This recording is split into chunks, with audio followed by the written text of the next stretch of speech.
Frères et sœurs, l'amour dérange Satan. Satan est habitué à l'ingratitude, il est habitué à l'égoïsme, il est habitué à des gens méchants. Mais quand tu vis dans l'amour, il ne comprend pas, parce qu'un homme normal ne se souvient pas des bienfaits. La Bible dit que sa postérité écrasera la tête du serpent. Ça, le diable n'avait pas prévu. Le diable avait prévu, vous êtes bannis de ma présence, vous allez mourir. Ça, il avait prévu. Vous avez perdu la domination. Ça, il avait prévu. Mais il n'avait pas prévu. La postérité de la femme t'écrasera la tête. Tu lui mordras certes le talon, mais elle te mordra et elle écrasera ta tête. Chères femmes, qu'on arrête de vous condamner. Au travers de la Vierge Marie, vous avez payé votre dette, car Marie a engendré le Messie de l'humanité qui est mort à la croix et qui a écrasé la tête du serpent. Le serpent a mordu la postérité de la femme, mais c'était une postérité qui, même lorsque tu la mords, elle est capable de ressusciter après 3 jours. Et aujourd'hui, cette postérité de la femme se tient à la droite de Dieu le Père et intercède pour nous. Satan n'avait pas planifié cela. Dans le calcul du diable contre toi, il a oublié une chose, que Dieu t'aime beaucoup. Dans le calcul des sorciers contre toi, ils ont oublié une chose, que Dieu est amoureux de toi. Dans les calculs des démons contre toi, ils ont oublié quelqu'un qui t'aime, qui prie pour toi, qui intercède et qui cherche Dieu pour toi. Ça, ils n'ont pas prévu. Et nous voyons cela dans toute la Bible. Regardez dans 2 Samuel 4, verset 4.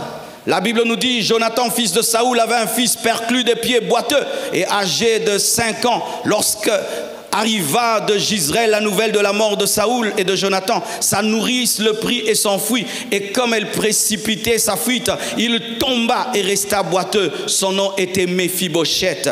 Lorsque Méphibosheth, le fils de Jonathan, s'est cassé les pieds et est devenu boiteux, le diable a dit, j'ai eu Méphibosheth, ce sera un pauvre, même s'il est fils d'un prince, il sera pauvre, il sera banni.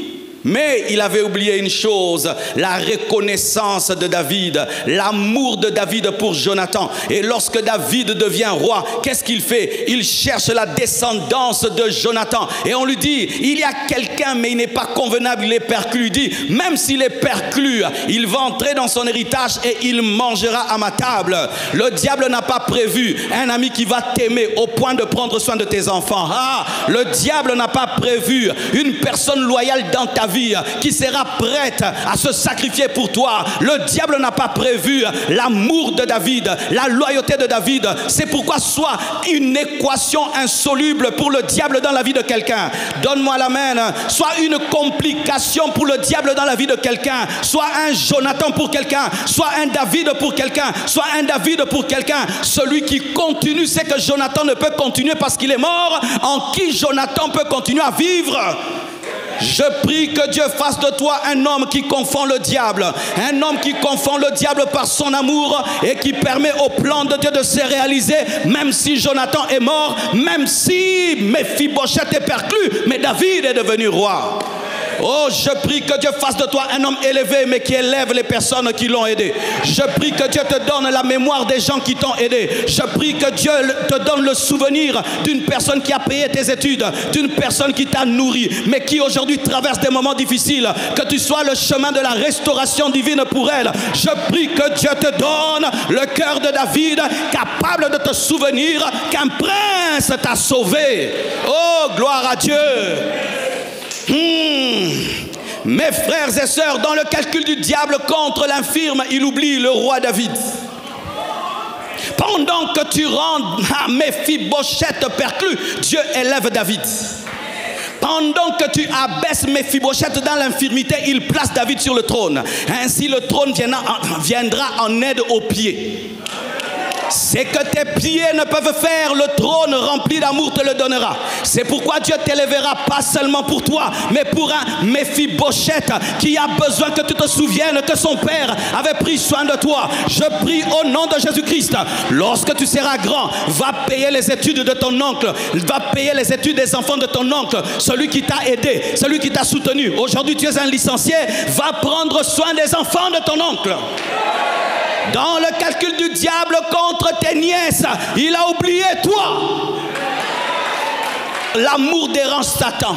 Satan est habitué à l'ingratitude. Il est habitué à l'égoïsme. Il est habitué à des gens méchants. Mais quand tu vis dans l'amour, il ne comprend pas parce qu'un homme normal ne se souvient pas des bienfaits.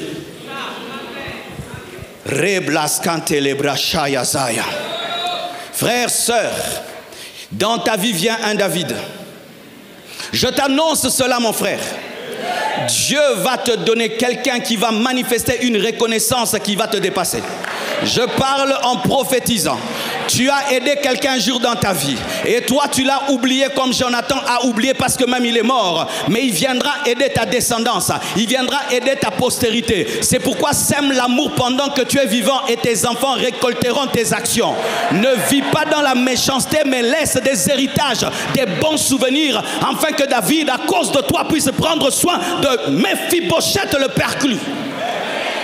Il y a des enfants aujourd'hui qui vivent bien. Pourquoi? Parce que leur père a fait tellement de bien aux gens.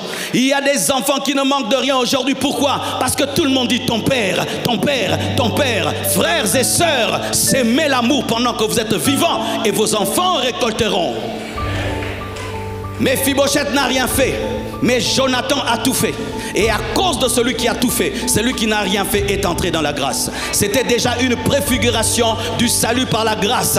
Jonathan représente Jésus. Alléluia. Et David représente le Père et Méphibosheth représente le pécheur. Grâce à Jésus, tu entreras dans ce qui n'est pas à toi. Grâce à Jésus, tu entreras dans ce que tu n'as pas mérité, parce que Dieu n'opère pas dans ta vie à cause de toi, mais il opère à cause de son fils. Et David n'opère pas dans la vie de Méphibosheth à cause de Méphibosheth, mais il opère à cause de Jonathan. Donne-moi un amen. Shalom, j'espère que vous avez aimé cette vidéo. Abonnez-vous pour ne pas rater nos programmes. Merci de faire partie de notre famille TBN. Que Dieu vous bénisse. Shalom de Jérusalem.